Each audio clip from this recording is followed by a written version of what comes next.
Deus, capítulo 3 de 2 Timóteo. Nós vamos ler apenas o versículo de número 10. Quem encontrou diz amém. Diz assim: Tu, porém, tens seguido a minha doutrina, modo de viver, intenção, fé, longanimidade, caridade e paciência. Vamos repetir a parte A do versículo. Nós vamos ler somente até intenção. Tu, porém, tens seguido a minha doutrina, modo de viver e intenção. Amém? Podeis sentar, glorificando o nome do Senhor Jesus Cristo. Aleluia. Irmãos, seria bom se os irmãos que estão sentados nas últimas fileiras sentassem um pouco mais para frente. Eu sei que está um pouco quente, é de tarde, né? Com certeza está bem quente, mas seria bom se você sentasse aqui na frente. Nós estamos em um pouco número, menos aí de 40 pessoas. Não faz sentido os irmãos ficarem tão distantes do púlpito, não é isso? Eu vou começar o ensino desta tarde. Foi nos dado 45 minutos. Eu vou tentar ser objetivo, bem sucinto, para nós ganharmos tempo. A palavra de Deus, no versículo que nós lemos, o apóstolo Paulo está escrevendo a sua última carta, o seu último escrito. E esse último escrito é entregue, é dedicado a seu fiel discípulo Timóteo. Timóteo é tido como um filho na fé do apóstolo Paulo. E quando ele está encerrando a sua carta, ele fala algo impressionante e extraordinário, que é: tu, porém, tens seguido a minha doutrina, modo de viver, intenção, fé, longanimidade, amor e paciência. Por que eu digo que isto é extraordinário? Porque ele usa uma palavra muito forte. Que palavra é essa? Tu, porém, tens seguido. Ou seja, Timóteo acompanha Paulo desde a primeira viagem missionária. Por quê? Porque quando Paulo realiza a sua primeira viagem missionária, ele vai para a cidade onde Timóteo mora. E o que acontece? Ali ele é perseguido, os judeus o maltratam, o perseguem, e então, por esta perseguição, Timóteo se converte ao Evangelho. Aleluia! Então ele tem seguido de perto o sofrimento, a vida do apóstolo Paulo. E isto faz com que ele seja uma das testemunhas da vida do apóstolo, fazendo com que essa vida que tanto é pregada, ministrada, ensinada por nós outros, seja realmente testemunhada por uma pessoa que viu de perto. Aleluia! Nós temos o nosso pastor presidente, e desde cedo eu tenho acompanhado, por ser filho e também por estar envolvido nesta obra que é do Senhor Jesus. Eu tenho presenciado, testemunhado, seguido de perto o ministério do nosso pastor presidente, pastor Naum Souza Lima. Então, é importante que o líder, ele tenha alguém, ele tenha um discípulo É importante que todo líder realize, faça nascer um discípulo, para que ele possa ter um testemunho na terra. Aleluia! Nós vamos começar a leitura aqui da apostila, que diz o seguinte: ser um líder é uma tarefa um tanto difícil, mas bastante especial. Especial porque podemos mudar a vida de centenas de pessoas. Difícil porque para fazer isto precisamos de ter propósito, capacidade e muita força para vencer os obstáculos. Hoje, há uma grande quantidade de pessoas no mundo cristão desempenhando papéis de liderança, porém, não sabem o que realmente é ser um líder e nem mesmo buscam saber. Guiar pessoas é uma tarefa fundamental de um líder e nesta tarefa é necessário ser eficaz para obter o melhor dos resultados. Veja só, ser um líder, ser uma liderança, desempenhar um papel de liderança, é o momento em que você passa a direcionar pessoas, a guiar pessoas, e quando se desempenha um papel de liderança de qualquer forma, você não consegue obter resultados.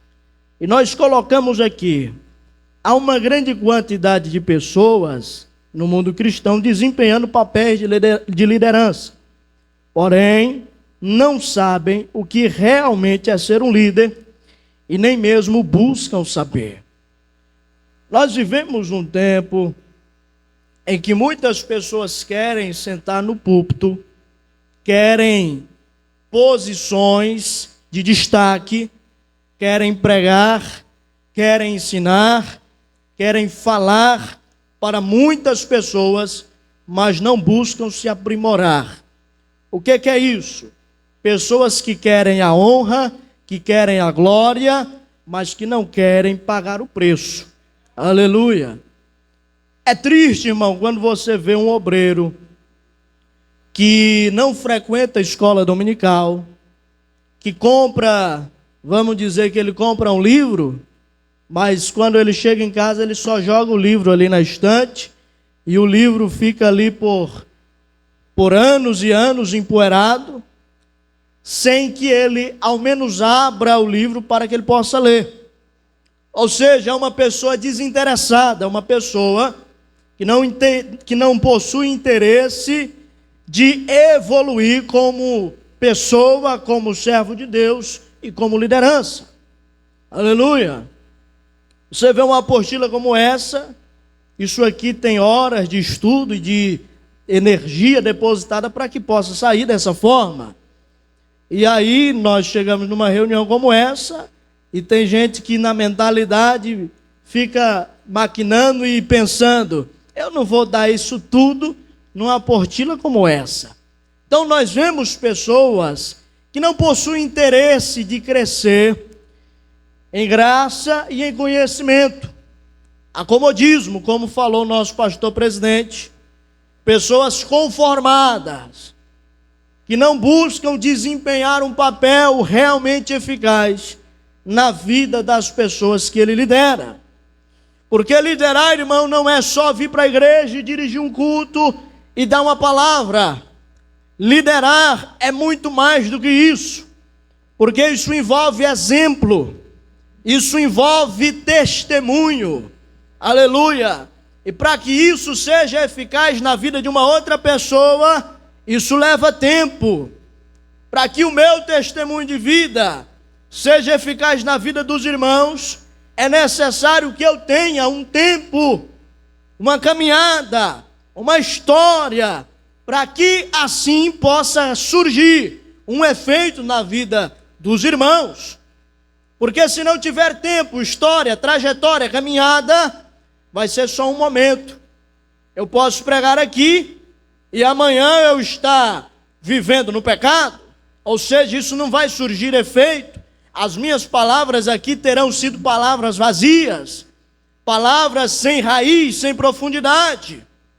Mas quando o cristão, quando o homem de Deus, a mulher de Deus, tem uma história, tem uma trajetória, tem raízes no Evangelho, na palavra de Deus, o teu testemunho ele causa efeito, ele produz resultados. Aleluia! Você pode glorificar a Deus por isso? No livro de 2 Reis, o profeta Eliseu estava passando por uma cidade de Sunem. E então uma mulher que estava na porta de casa viu aquele homem passando, e aí ela sentiu no seu coração e disse: meu esposo, olha só, aí vai passando um homem de Deus. Aleluia! Ele não passou uma vez, ele não passou 2 vezes, ele não passou 3 vezes, ele passou diversas vezes na frente da casa daquela mulher. E aí foi então que ela percebeu que ele realmente era um homem de Deus. E o que foi que aconteceu, irmão?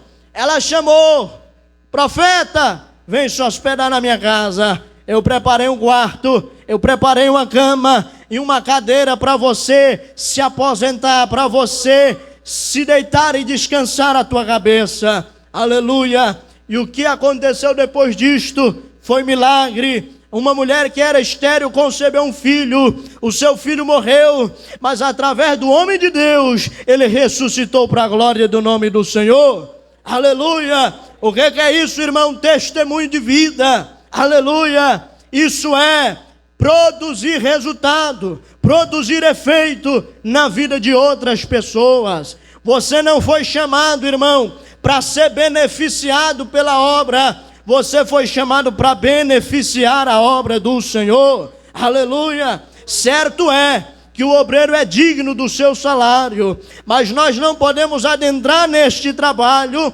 neste serviço, com a mentalidade focada, voltada para aquilo que a obra pode nos proporcionar. Mas nós devemos buscar aquilo que nós podemos proporcionar à obra do Senhor. E o que é que nós podemos proporcionar, irmão? Levar salvação às pessoas, levar a verdade às pessoas, levar vida ao pecador que está condenado, aleluia, ao inferno. É você que leva a vida, é você que leva a verdade, é você que leva a iluminação do Evangelho. Oh glória ao pecador que está condenado ao inferno.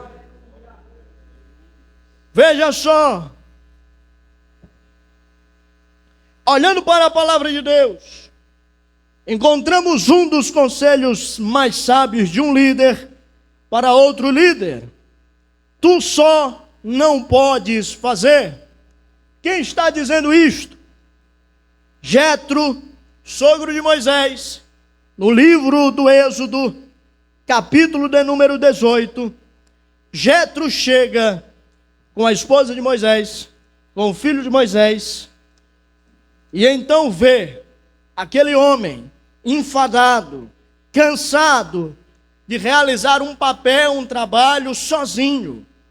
E então ele teve a brilhante ideia de dizer a Moisés, e estas palavras serem escritas pelo próprio Moisés, no momento em que ele vê milhares, milhões, na verdade, de pessoas indo até Moisés pedir que solucionasse os seus problemas, que julgasse as suas causas, que desse conselhos para que os seus problemas fossem solucionados.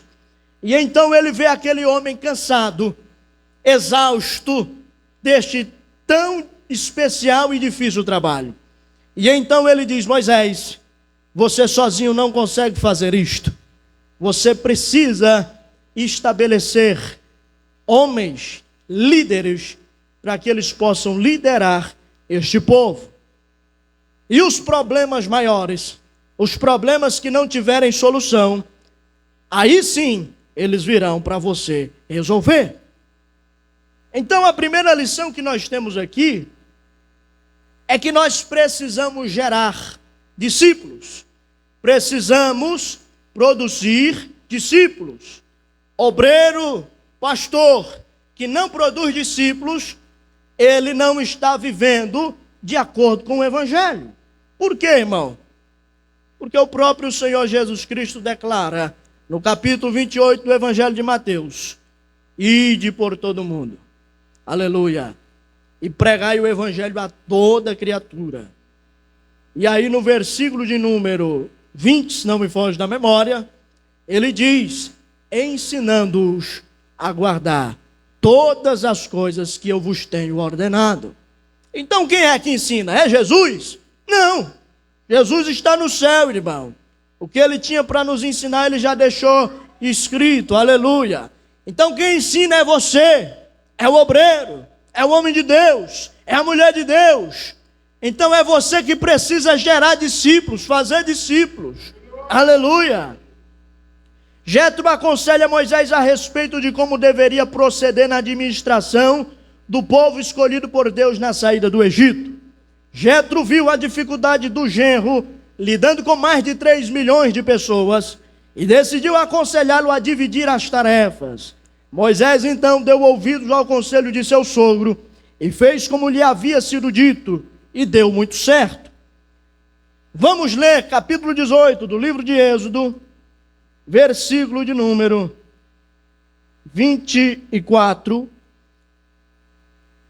ao 26, que diz assim: e Moisés deu ouvidos à voz do seu sogro e fez tudo quanto tinha dito. E escolheu Moisés homens capazes de todo o Israel, pondo-os por chefes sobre o povo, chefes de 1000, chefes de 100, chefes de 50 e chefes de 10. E eles julgaram o povo em todo o tempo. Todo negócio árduo eles trouxeram a Moisés, mas todo negócio pequeno julgaram eles.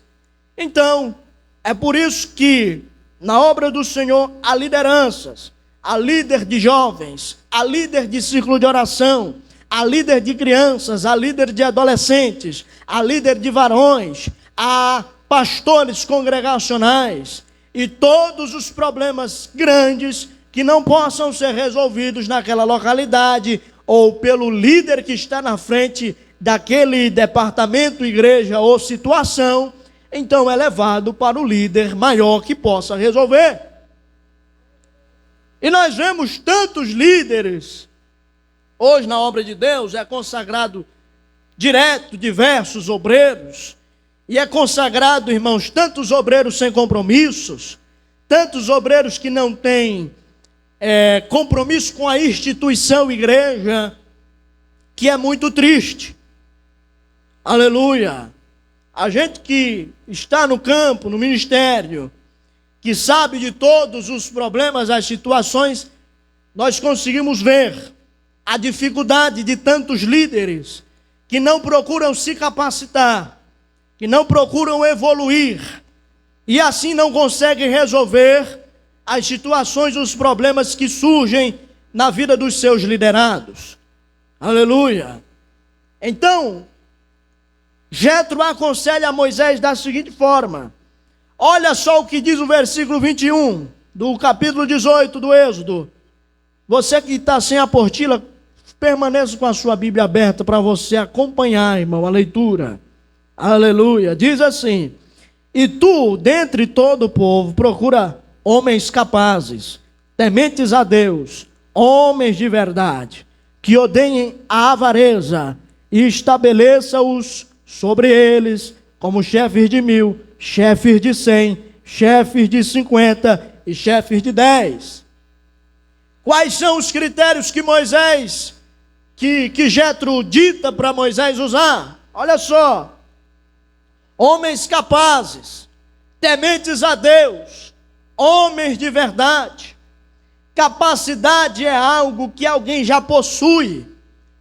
Tem pastor que consagra obreiro, pensando: eu vou levar esse moço, esse irmão, essa irmã ao ministério, porque ele tem potencial. Irmão, não confunda, pastores, não confundam potencial com capacidade. Potencial é aquilo que alguém pode vir a se tornar, pode alcançar, pode vir a ser. Capacidade é aquilo que aquela pessoa já é. Aleluia. Capacidade é aquilo que aquela pessoa já possui. Aleluia. Potencial ele pode ou não alcançar. Ele pode ou não vir a ser. Então tem pastores consagrando obreiros com a visão no potencial daquela pessoa.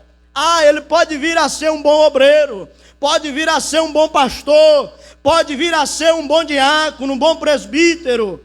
Mas, irmão, pastores, e se o diabo tentar contra a vida daquela pessoa e ele cair, como é que vai ficar esta situação? Como é que vai ficar este negócio? A responsabilidade então não é da pessoa que foi consagrada, é do pastor, do líder que o indicou, que o levou ao ministério, porque ele ainda não era capacitado, ele só tinha potencial. Mas aí vem o maligno com as suas astutas ciladas e derruba a pessoa. E como é que fica a situação? Aleluia! Então é necessário que sejam indicados líderes que sejam capazes. Aleluia! Que o problema vai vir e ele vai conseguir resolver. Que a tentação vai vir e ele vai conseguir suportar, porque ele é capaz. Aleluia! Porque ele tem capacidade para sobreviver à tentação do diabo. Temente a Deus. Temor é um sentimento de profundo respeito e obediência ao Senhor. Só é capaz de desempenhar uma função em serviço ao Senhor ministerial quem o teme verdadeiramente. Todo homem que teme a Deus o teme porque o conhece. Entende que a própria vida deve ser-lhe dedicada em verdadeira devoção com temor e tremor. Aleluia! Temor ao Senhor é quando o cristão possui algum conhecimento da pessoa a quem ele serve. Ou seja, ele precisa ter um conhecimento de Deus. O ímpio não teme ao Senhor porque ele não conhece, não sabe quem é. Aleluia! Mas o cristão teme a Deus porque ele sabe a quem ele serve. Aleluia! Ele conhece, tem conhecimento. Homens de verdade, ele não está se referindo à masculinidade do homem, mas ao caráter deste.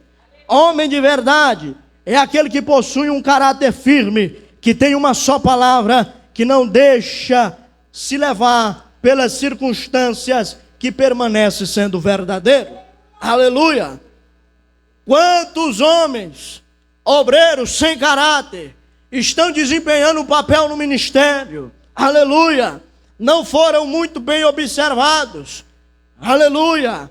E isto compromete o rebanho, compromete os liderados, porque há muitos mercenários com nomes de pastores, com nomes de obreiros. Aleluia! Mas não são homens de verdade.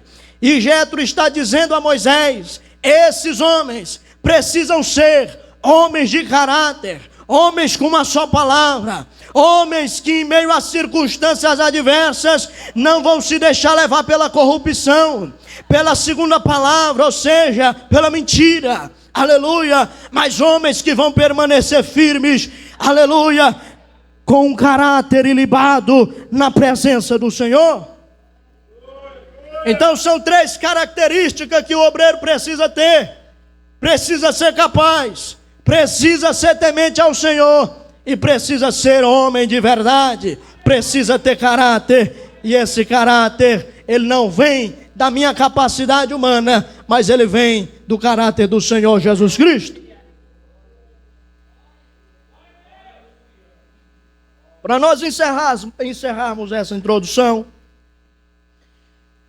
nós vivemos um período de tempo em que as pessoas estão dividindo, eu preguei sobre isso agora quinta-feira, estão dividindo a vida cristã e a vida secular, aquilo que ele faz fora da igreja e aquilo que ele faz na igreja.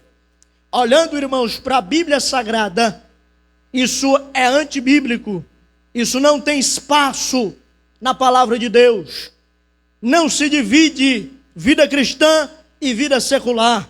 Toda a tua vida é para a honra, para a glória, para o louvor do nome do Senhor Jesus Cristo. Então o teu trabalho é fruto do Senhor Jesus Cristo. Aleluia. É Ele quem te entrega. É Ele que faz o teu salário vir para a tua casa, para os teus celeiros. É Ele que entrega tudo o que você tem. Por quê? Porque você entregou a sua vida a Ele. Se você não tivesse entregado a tua vida a Ele, então ela estaria no controle do mundo. Então, a partir do momento que você entrega a vida ao Senhor Jesus Cristo, aleluia, ela precisa estar no controle do Senhor. A palavra de Deus nos diz no capítulo 4, no verso 4 de 2 Coríntios, que o Deus deste século cegou o entendimento dos incrédulos. Aleluia. Portanto, quem é o Deus deste século? Satanás, o inimigo das nossas almas. Então, quando se diz que a sua vida secular está funcionando assim, então você está entregando o controle da sua vida ao controle do Deus deste século, Satanás, o inimigo das nossas almas. Mas a partir do momento que se entende que toda a tua vida está no controle do eterno, no controle de Deus, aleluia, Satanás não tem poder, não tem capacidade de agir sobre a tua vida, porque ela está no controle do Senhor. Então, deste modo, irmão, nós precisamos entender que a nossa vida, estando no controle do Senhor, estando entregue a Deus, a nossa vida precisa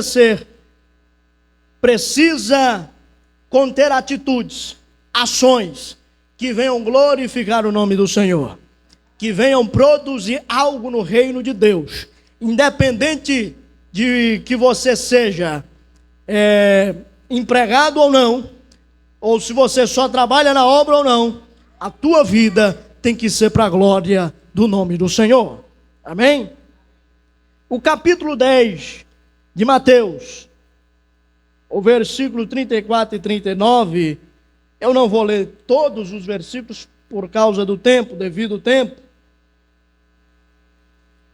Nós vamos ler apenas alguns versículos que diz assim: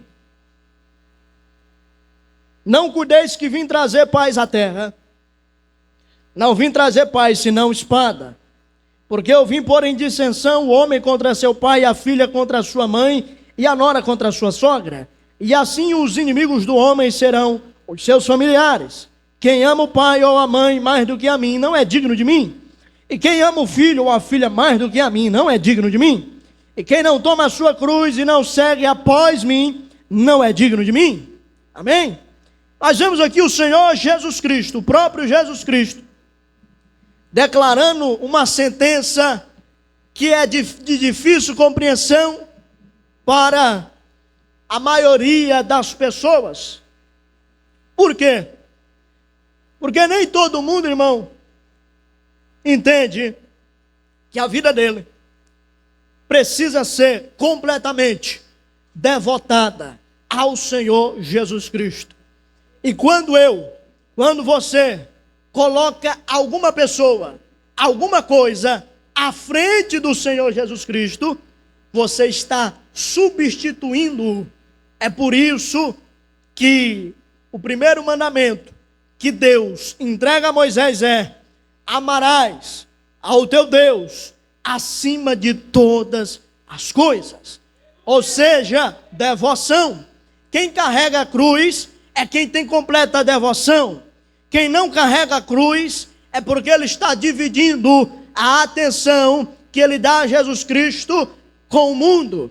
É por isso que o apóstolo Paulo descreve no capítulo 12, no verso 2, que já foi lido aqui nesta tarde, e não vos conformeis com este mundo, mas sede transformados pela renovação do vosso entendimento. Não se conformar é não tomar a forma, não viver como, aleluia. Então tem muita gente se conformando com este mundo, tem muita gente pensando como o mundo, vivendo como o mundo, andando como o mundo, porque ele está dividindo a atenção que ele dá a Jesus Cristo com o mundo. E não se pode haver na fé cristã a divisão de atenções, porque a nossa atenção, ela precisa ser completamente devotada, destacada ao Senhor e Salvador Jesus Cristo.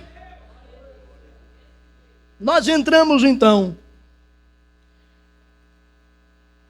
no desenvolvimento dessa apostila, onde nós iremos agora falar sobre as 3 principais bases para o trabalho de um líder. As 3 principais bases para a eficácia do trabalho de um líder é doutrina, o modo de viver e intenção.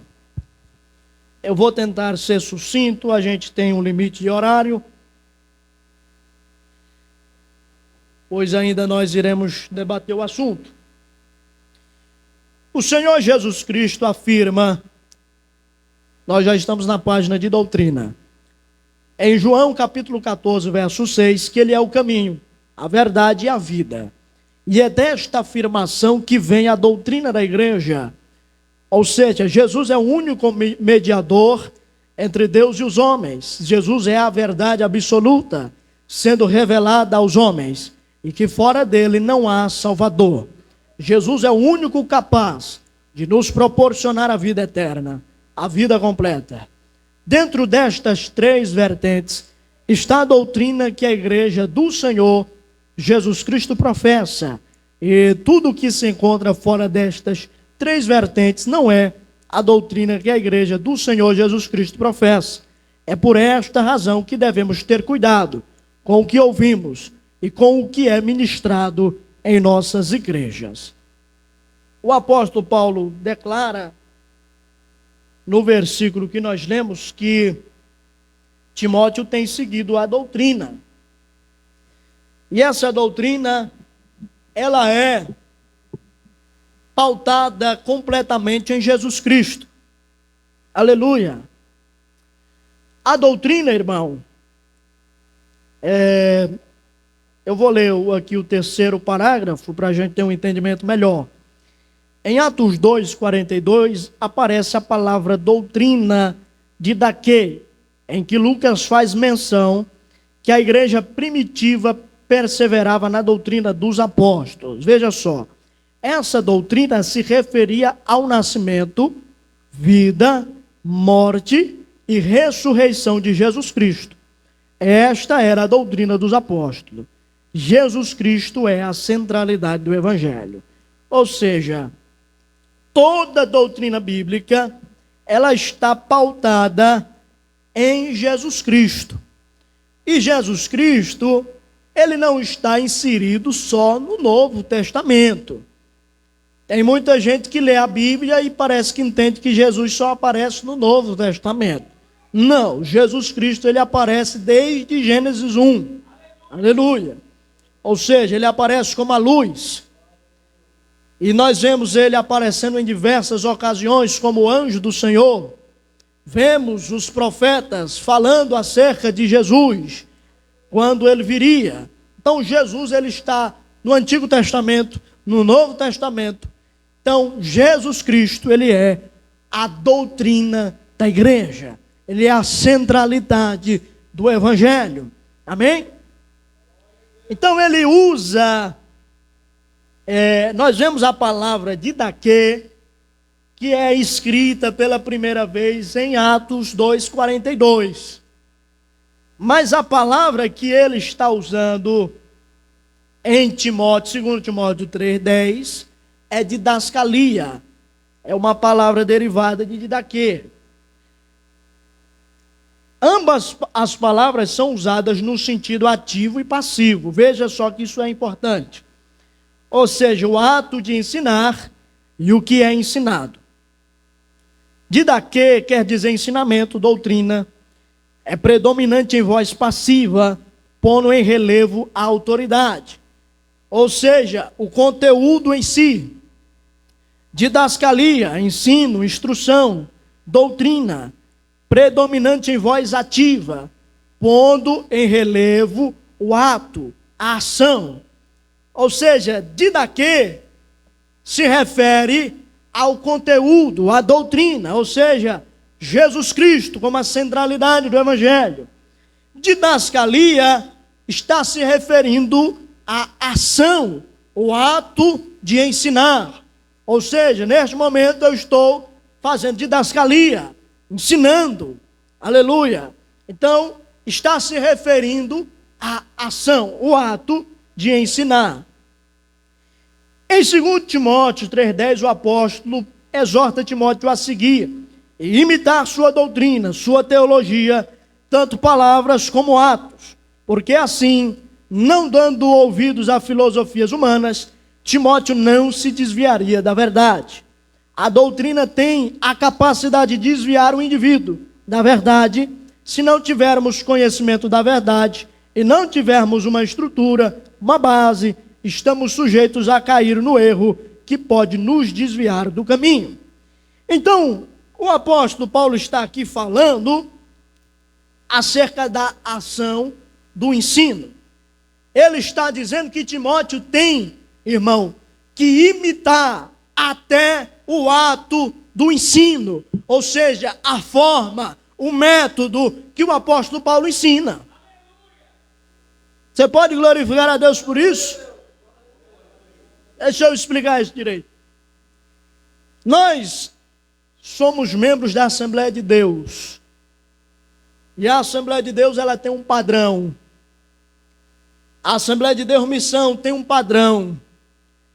E eu não posso chegar. A Assembleia de Deus vai fazer 112 anos. Acho que no mês de maio, de junho, né? E aí eu não posso chegar aqui, eu tenho 23 anos, cheguei agora e vou me sentar aqui para ensinar e vou mudar as coisas. Não é assim, irmão. Aleluia. A gente tem um modelo a ser seguido. A gente tem um padrão que nos foi ensinado. Aleluia. Então o apóstolo Paulo está dizendo aqui, Timóteo, tu tens seguido a minha doutrina, tu tens seguido o meu modo de ensinar, a minha forma de ensinar, tu tens seguido o meu ensino, então continua nesse padrão, continua seguindo aquilo que eu estou te ensinando. Por quê? Porque se você continuar nessa forma, você vai chegar aonde Deus quer que você esteja. Aleluia!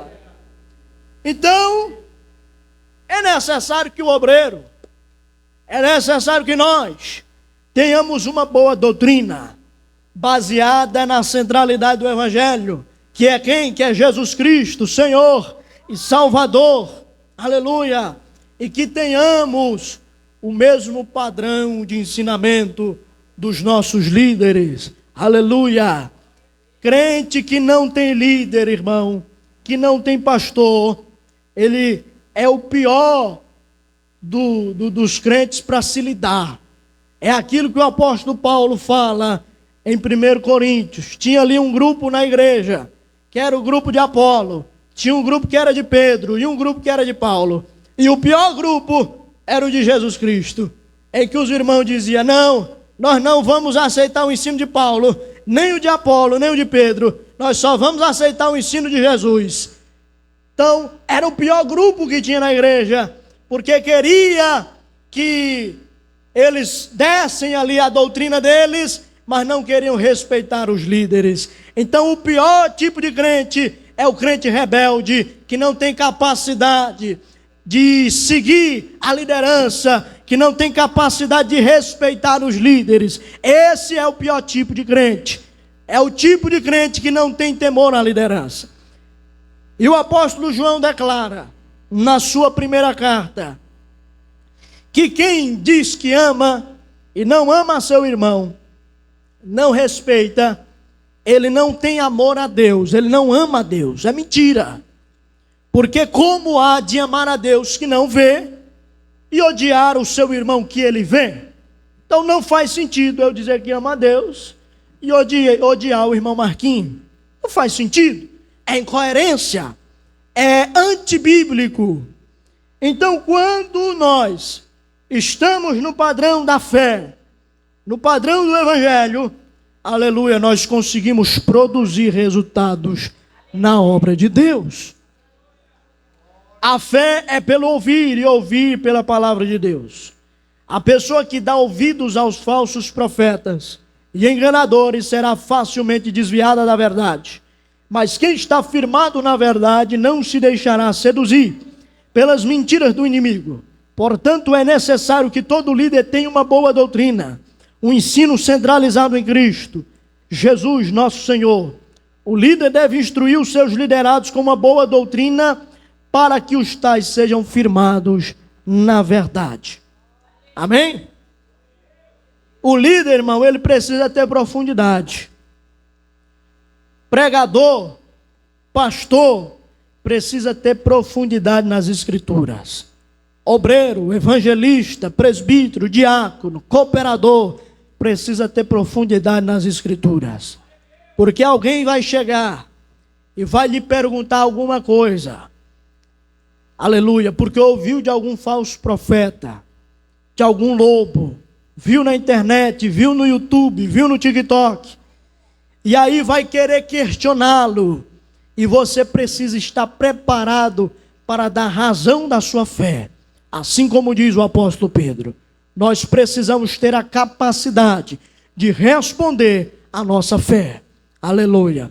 E se o pastor não tiver profundidade, no mundo que nós estamos vivendo hoje, globalizado, um mundo que qualquer informação você pode entrar na internet, pesquisar e achar, se você não tiver profundidade, você não conseguirá produzir resultado na vida dos seus liderados.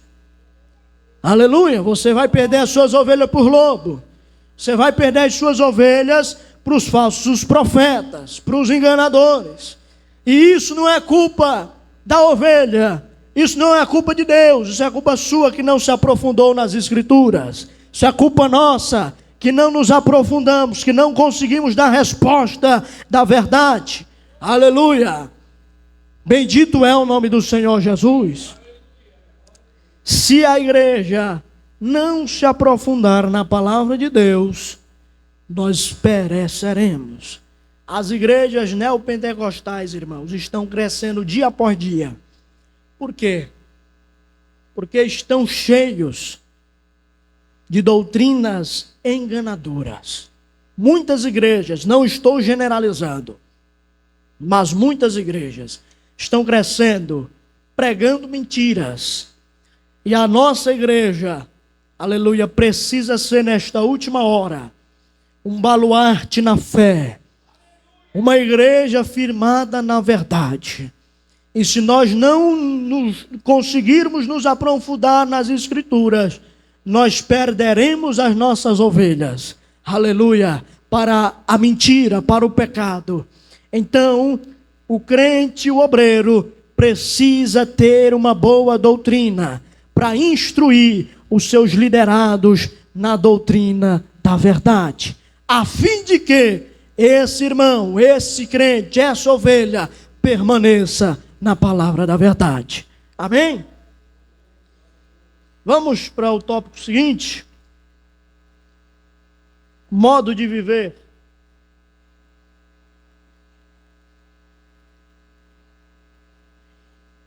O modo de viver, ele pode ser interpretado como o estilo de vida que uma pessoa leva.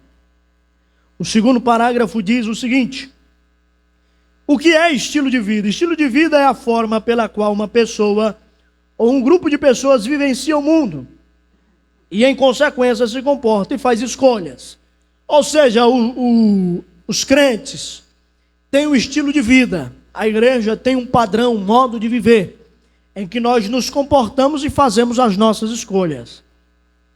Estilo de vida está ligado aos aspectos comportamentais da sociedade, que são expressos em forma de padrões de consumo, rotina, hábitos ou uma forma de vida adaptada ao dia a dia.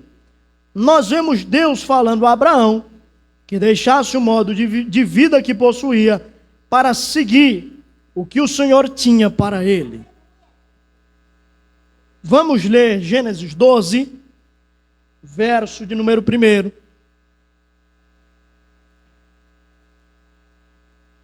Aleluia. Gênesis 12, 1. Que diz o seguinte: ora, o Senhor disse a Abrão: sai da tua terra, da tua parentela e da casa de teu pai, para a terra que eu te mostrarei.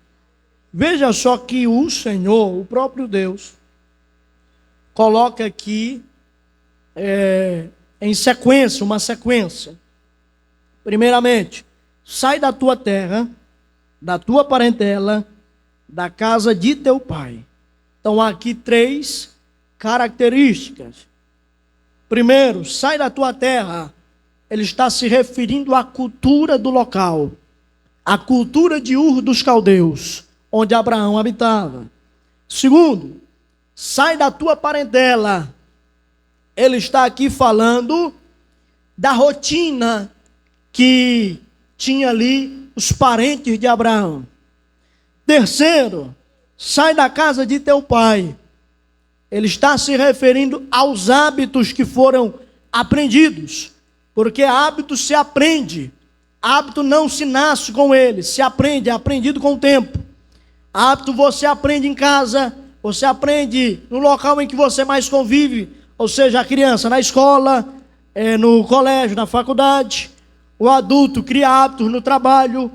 Então ele está dizendo: Abraão, deixa a cultura que você está inserido, deixa a rotina que você está inserido, deixa os hábitos em que você aprendeu, que você está inserido. E o que ele diz é o seguinte: e vai para a terra que eu te mostrarei. Aleluia! Deus está dizendo para Abraão: Abraão, eu tenho algo novo para você. Eu tenho uma cultura nova para você aprender. Eu tenho uma rotina nova para você aprender. Eu tenho hábitos novos para você aprender. Antes você sacrificava aos seus deuses. Antes você construía bosques. Agora você vai sacrificar somente a mim. Agora o teu sacrifício vai ser no altar. Agora o teu sacrifício vai ser com o cordeiro. Aleluia. E agora os teus hábitos vão ser de oração, prática de jejum, prática de dízimo, vai ser prática de comunhão comigo. Aleluia. Porque eu tenho uma nova terra para te mostrar. Você pode glorificar o nome do Senhor Jesus? Aleluia! Então Deus está mostrando para Abraão algo novo. Quando você aceita Jesus, irmão, você não pode trazer os teus hábitos do mundo para dentro da igreja. Aquilo que você aprendeu lá fora, fica lá fora. E aqui você vai aprender algo novo, porque Jesus Cristo, Ele tem algo novo para te mostrar, para te entregar. Aleluia! É por isso, irmão, que Jesus no capítulo 4 de Lucas, capítulo 4 de Mateus, versículo 17, ele diz, ele chega em Cafarnaum, ali naquela região, e começa a dizer: arrependei-vos, porque é chegado o reino dos céus. Arrepender, irmão, é deixar as velhas práticas. Não é remorso, não é tristeza, não. Arrepender é mudança de direção, é mudança de atitude. Aleluia. Então Jesus está dizendo que precisamos deixar tudo para trás e aprender dele, porque ele mesmo disse: eu sou manso e humilde de coração. Aprendei de mim, que sou manso e humilde de coração. Então aprenda dele, porque ele tem o melhor para nos entregar. Efésios capítulo de número 5, aleluia, diz assim, versículo 3 ao 5 diz assim: mas a fornicação e toda a impureza ou avareza nem ainda se nomeia entre vós como convém a santos, nem torpezas, nem parvoíces, nem chocarrices que não convém, mas antes ações de graças. Porque bem sabeis isto, que nenhum devasso, ou imundo, ou avarento, o qual é idólatra, tem herança no reino de Cristo e de Deus. Comportamento inadequado. O capítulo 5 de Efésios, o apóstolo Paulo fala sobre algum tipo de comportamento que não deve haver no meio do povo de Deus. Primeiro ele começa falando dos atos, das atitudes, veja só, mas a fornicação e toda a impureza, a avareza, nem ainda se nomeie entre vós. Isso aqui quer dizer atitude, motivação. Versículo 4.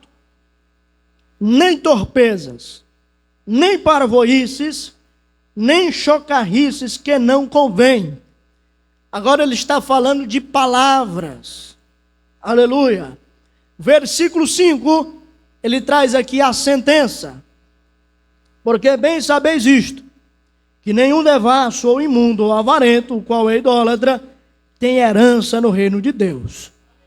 Esse tipo de comportamento é tipo de comportamento de pessoas que não têm herança no reino de Deus. Aleluia. É interessante notar o versículo de número 4, o versículo de número 3 são versículos conhecidos dos irmãos. A fornicação, todos sabemos o que significa, que é a prática sexualista. A impureza, que é a motivação, a má motivação do coração. A avareza, a idolatria, que é o amor ao dinheiro. Nem ainda se nomeie entre vós, como convém a santos. E no versículo 4, ele fala das palavras, nas atitudes de palavras. E primeiro, ele usa aqui 3 palavras. Quais são elas? Torpezas, parvoíces e chocarrices. Essas palavras em Portugal, elas são muito conhecidas. Como João Ferreira de Almeida era português, então a tradução aí da nossa Bíblia, ela é uma tradução vinda de Portugal, não é uma tradução abrasileirada. Então ele usa essas 3 palavras. A primeira palavra, torpeza, do grego, quer dizer aiskrotes, que traduz-se para conduta imoral. A segunda palavra, parvoíce, morologia, do grego, que traz à tona a conversa tola. Ele traz aqui à memória a conversa de um bêbado. Se você for conversar com um bêbado, você vai ver que a conversa dele é à toa, é uma conversa tola, que não convém. Terceiro, chocarrices, eutrapelia no grego, que traz aqui conversa humorística, que leva à indecência. Ou seja, o ato de contar piadas que levam à imoralidade, que levam a uma conduta imoral, é antibíblica. Aleluia! Vai contra a conduta do cristão. Um certo dia eu estava mais um pregador, e aí a gente conversando, e então ele decidiu tocar num assunto que eu não gosto de tocar, e aí ele começou a falar de algumas mulheres que estavam afim dele, e eu falei, meu Deus do céu, esse camarada não é crente, não tem conduta de homem de Deus, aleluia. Então esse tipo de conversa, ele não cabe em ambiente de crente, ele não cabe em ambiente de cristão, de obreiro, aleluia. Eu já vi muito obreiros em roda de conversa, quando não estão em culto, quando estão descontraídos, e aí começa a soltar piada, e daqui a pouco sai uma piada imoral, algo que vai contra a conduta do crente. Irmão, isso é antibíblico, isso vai contra a moralidade do cristão. Por quê? Porque isso abre porta para a carnalidade, isso abre porta para a concupiscência da carne, para a concupiscência dos olhos, para a soberba da vida. E nós fomos chamados para seguir a paz com todos e a santificação, porque sem a qual ninguém verá o Senhor. E é por isso que ele diz que antes haja entre nós, haja no meio dos crentes, no meio dos obreiros, no meio dos homens de Deus, ações de graças, ou seja, aquilo que Deus fez na minha vida, aquilo que Deus fez na sua vida, aleluia, é conversa santa, conversa de homem de Deus, conversa de Bíblia, conversa de teologia, conversa que vai mudar a tua vida, que vai acrescentar algo na tua história. Aleluia! Para nós concluirmos esse tópico, observando a vida do apóstolo Paulo, vemos que este possuía um estilo de vida peculiar e diferente de qualquer um. A vida de Paulo era totalmente dedicada ao serviço do Senhor Jesus Cristo, sendo ele um exímio líder que fez o que nenhum outro apóstolo fez para que o evangelho fosse propagado na terra. Paulo, ao se converter ao cristianismo, entregou sua vida por completo ao Senhor e deu tudo o que tinha em favor do evangelho. Aleluia! O apóstolo Paulo, irmão, foi o autor de 13 cartas do Novo Testamento. O apóstolo Paulo foi o primeiro homem a levar o evangelho à Europa. O apóstolo Paulo foi o primeiro homem que fundou a primeira faculdade teológica ali em Antioquia, ou seja, o estudo das Sagradas Escrituras. Aleluia! E olha só o que ele diz no capítulo 12 de 2 Coríntios, verso 15: eu de muito boa vontade gastarei e me deixarei gastar pelas vossas almas, ainda que, amando-vos cada vez mais, seja menos amado. Aleluia! Para ele não importa o amor que ele recebe dos outros, mas o importante é aquilo que ele está entregando para a igreja.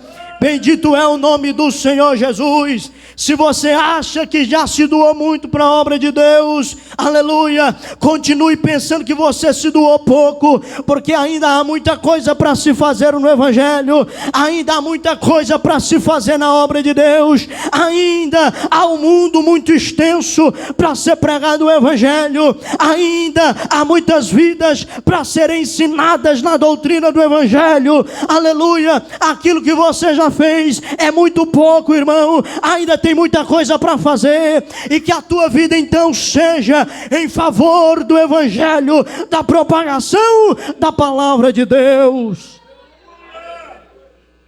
Tomando Paulo como exemplo, e também muitos dos discípulos mencionados na história da igreja, o nosso modo de viver deve ser completamente devotado ao Senhor Jesus Cristo.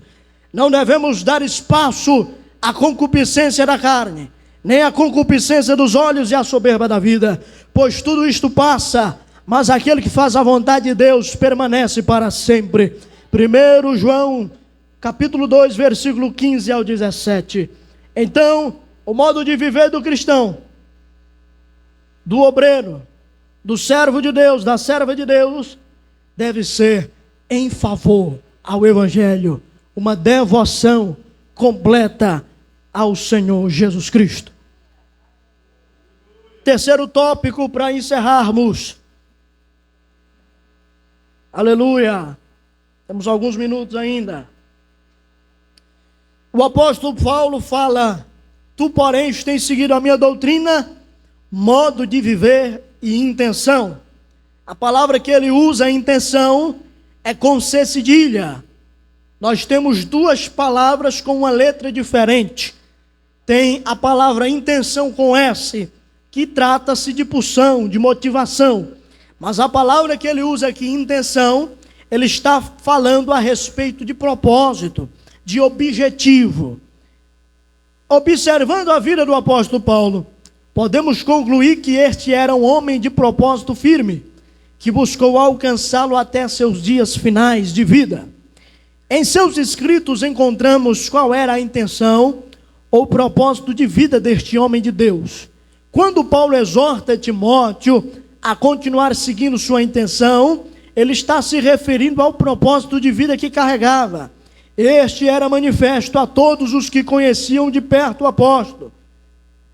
Fica evidenciado que Timóteo sabia, então, do que estava falando Paulo. Por esta razão, o apóstolo não faz questão de frisar isto e tomar grande parte da carta que já estava se encaminhando para o fim. Porém, veremos Paulo se referindo a este assunto com mais ênfase e detalhes na carta aos Filipenses. Esta carta é considerada como uma das mais pessoais do apóstolo e também como a carta da alegria. Timóteo, como nós falamos no início, era considerado como um filho para o apóstolo Paulo. Portanto, ele sabia do propósito de vida do apóstolo, sabia daquilo que ele estava falando, e então o apóstolo Paulo não faz questão de esclarecer qual é o seu propósito de vida. Era a sua última carta, o seu último escrito, então ele estava dando direções a Timóteo objetivas. E no capítulo 3 de Filipenses, uma carta que é escrita por Timóteo, mas ditada por Paulo, nós vemos ele declarar o seu propósito de vida. Nós vemos isso no capítulo de número 3, dos versículos de número 7 ao versículo de número 12. O apóstolo Paulo fala dos versículos de número 3 a 6, aquilo que ele era anteriormente. E dos versículos de número 7 a 12, ele esclarece o seu propósito de vida. Diz assim, versículo 7 do capítulo 3 de Filipenses: mas o que para mim era ganho, reputei-o perda por Cristo. E na verdade tenho também por perda todas as coisas, pela excelência do conhecimento de Cristo Jesus, meu Senhor, pelo qual sofri a perda de todas estas coisas, e as considero como escória, ou em outra versão esterco, para que possa ganhar a Cristo e seja achado nele, não tendo a minha justiça que vem da lei, mas a que vem pela fé em Cristo, a saber, a justiça que vem de Deus pela fé, para conhecê-lo e a virtude da sua ressurreição e a comunicação de suas aflições, sendo feito conforme a sua morte, para ver se de alguma maneira posso chegar à ressurreição dentre os mortos, não que já a tenha alcançado ou que seja perfeito, mas prossigo para alcançar aquilo para o que fui também preso por Cristo Jesus. Veja que aqui ele fala, ele esclarece o seu propósito. Que propósito é esse? Versículo 10: conhecer ao Senhor Jesus Cristo em sua total plenitude. Aleluia, ou seja, ter conhecimento do Senhor nos seus aspectos mais íntimos, não um conhecimento de vista, não um conhecimento de mera capacidade intelectual, adquirida por leitura da Bíblia, leitura de livros, mas uma intimidade verdadeira. Aleluia! Em Filipenses 3, o último parágrafo da primeira página de intenção, vemos Paulo abrir um leque sobre o seu passado. Como dissemos anteriormente, era uma das cartas mais pessoais do apóstolo. E neste momento ele faz uma entrega de sua antiga identidade. Aquilo que Paulo cita aqui, irmão, é aquilo que um judeu tinha de mais precioso, de mais importante. Eu já estou caminhando para o fim. Aquilo que ele está citando é aquilo que ele trabalhou, se dedicou para conquistar. E algumas coisas que ele conseguiu pela sua naturalidade. E nós colocamos aqui, elucidamos em 7 características. Primeira, ele fora circuncidado ao 8º dia, de acordo com a lei. Ele nasceu judeu e não era prosélito. pois em se tratando de prosélitos, a circuncisão era feita somente na idade adulta.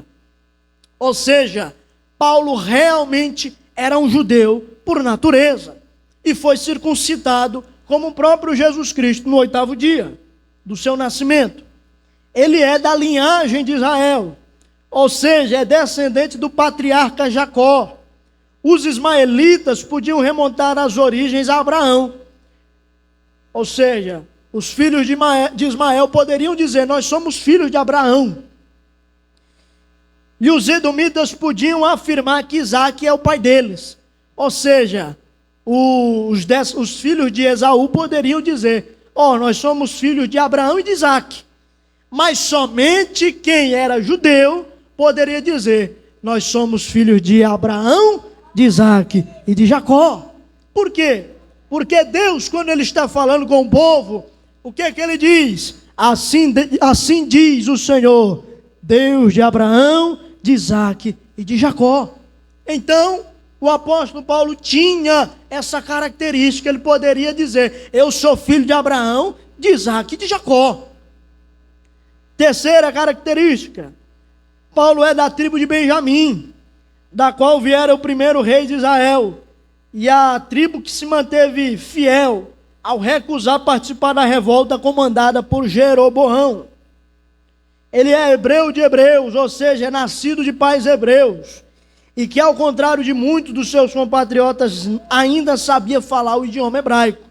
Ou seja, ele poderia remontar a sua genealogia até Éber. Para o judeu, genealogia tem muito valor. Então ele poderia remontar a sua genealogia. Eu sou filho de Jacó, de Isaque, de Abraão, e sou filho também de Éber, que foi um dos descendentes, na verdade, um dos que produziram aí os pais de Abraão, na verdade. Quinta característica: segundo a lei, ele era fariseu. Era alguém que guardava meticulosamente toda a lei mosaica. Sexta característica: segundo o zelo, uma das virtudes judaicas notáveis era o zelo pela lei. E então ele foi um perseguidor da igreja, porque considerava a igreja como uma seita, até assim ter um encontro com o Senhor Jesus Cristo. Segundo a justiça que há na lei, ele não omitira nada e era irrepreensível, ou seja, ninguém podia achar uma falha nele. Ele era realmente um judeu devoto. Então, quando o judeu tinha todas essas características, ele era considerado alguém da alta sociedade religiosa em Jerusalém. Tinha muito poder, tinha autoridade, e é por isso que ele foi perseguidor da igreja. E aí nos versículos de número 7 em diante, que nós lemos, ele diz que deixou tudo isto, considerou tudo isto como perda, para que pudesse ganhar a Jesus Cristo. Aleluia! Ele deixou tudo isso, considerou tudo aquilo como esterco, como se não valesse nada, para conseguir chegar ao conhecimento do Senhor Jesus Cristo, para alcançar o seu propósito de vida. Aleluia! O propósito de Paulo era conhecer Cristo em sua total plenitude. Jesus Cristo era o alvo central da vida do apóstolo. Todos os empreendimentos, atividades, perseguições, prisões, tudo isto eram atividades que eram a expressão deste objetivo. Todo seu ministério fora desempenhado com o intuito de levar este mesmo sentido de vida a todos os que não conheciam a Cristo. Então, toda a ação do apóstolo em prol do evangelho, ação dedicada às pessoas, era para que as pessoas recebessem esse mesmo propósito de vida. O conhecimento aqui mencionado não é meramente uma compreensão intelectual, nem o resultado da familiaridade ou de uma análise lógica dos fatos. Trata-se, no Antigo Testamento, de uma relação íntima entre pessoas. Desse modo, conhecer a Cristo intimamente é o desejo supremo do apóstolo Paulo. Aleluia! Irmãos, é este propósito que todo cristão, todo obreiro precisa ter em vida.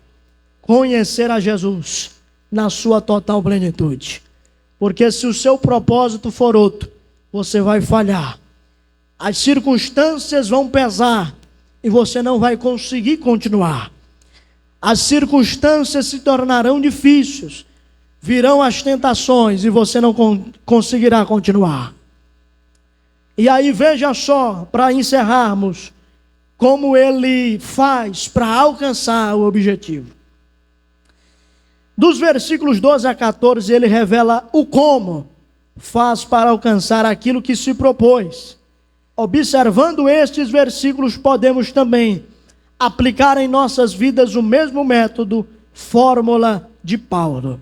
Que fórmula era essa? Versículo 13.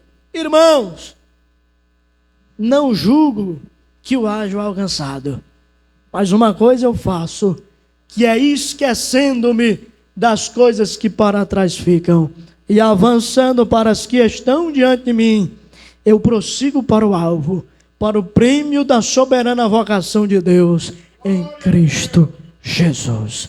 Então, para alcançar este propósito, é deixar tudo para trás e começar a olhar para o alvo, que é o Senhor Jesus Cristo. Amém? Eu vou encerrar por aqui, porque o nosso horário já passou. Amém, então vamos concluir. O líder que serve ao reino dos céus deve ter um propósito que guie sua vida. Pois viver sem propósito é caminhar sem direção, é não saber onde se quer chegar. O propósito da vida de um cristão deve ser conhecer Jesus Cristo em sua plenitude, de forma íntima. Nossa morada na eternidade só terá sentido se tivermos nosso Salvador Jesus Cristo para sempre conosco. Sem Ele, a vida que vivemos na carne não tem qualquer significado. Uma liderança que produz muitos frutos é a qual possui Jesus Cristo como alvo central da vida, como objetivo máximo a ser alcançado. Aleluia! Então, o obreiro sem propósito, crente sem propósito, cristão sem propósito, ele não vai para lugar nenhum. Por quê? Porque ele não sabe onde ele quer chegar. Não se tem uma finalidade, não se tem um alvo. Então é necessário ter propósito. Aleluia! Para concluirmos, o líder que possui estas três bases conseguirá ser um líder eficaz, extremamente eficaz, produzindo muitos frutos na obra do Senhor e transformando a vida das pessoas que estão sob seu raio de influência. Para concluir, irmãos, nós que somos obreiros da seara do Mestre, que desempenhamos um papel na obra do Senhor, a nossa maior ação e atividade é mudar a vida de outras pessoas. Se nós não temos a perspectiva, a mentalidade de servir, nós não temos resultado no Evangelho. Porque o Senhor Jesus Cristo próprio declara em Marcos capítulo 10, versículo 45, que Ele mesmo não veio para ser servido, mas para servir e dar a sua vida em resgate por muitos. Ou seja, o obreiro precisa ter uma doutrina, que ele esteja alicerçado e que ele possa passar essa doutrina para os seus discípulos e que os seus discípulos possam estar assim alicerçados também na doutrina da verdade e que ele possa ter a resposta da sua fé quando lhe for questionado. Segundo, ele tem que ter uma vida pautada em santidade, de acordo com o Evangelho. Obreiro não vive na ostentação da vida. Obreiro, ele não pode ser um homem ostentoso. Ele não pode ser um homem folgado, que vive de ser servido, que gosta de ser servido. Ser servido é muito bom, irmão, mas nós não fomos chamados para isso. Nós fomos chamados para servir no Evangelho. E é por isso que quando Jesus se encontra com os apóstolos, aleluia, na noite de Páscoa, ele não se senta para ter os seus pés lavados, ele se ajoelha para lavar os pés dos discípulos, aleluia. Então o papel do obreiro, do crente, do servo de Deus e da serva de Deus é servir o mundo, aleluia, é servir as almas que precisam de salvação. E por último lugar, o último e mais importante alicerce da vida do líder é ter um propósito de vida, e esse propósito precisa ser conhecer a Jesus Cristo na sua total plenitude. Se nós não tivermos estas três bases, esses três alicerces, a tua liderança será ineficaz, não produzirá resultados. E o Senhor Jesus Cristo declara em João capítulo 15, no verso 16: não foi vós que me escolhestes, mas eu que vos escolhi a vós. Para quê? Para que vades e deis fruto, a fim de quê? De que o vosso fruto permaneça. Então o fruto do obreiro que está gerando líderes, mas esses líderes não estão permanecendo, é porque tem algum defeito, aleluia, tem algum problema que precisa ser solucionado. O teu fruto precisa permanecer, o teu fruto precisa, aleluia, estar alicerçado. E que fruto é esse? É os discípulos que você faz na sua caminhada, é os discípulos que você faz na sua trajetória, aleluia. Deus abençoe em nome do Senhor Jesus.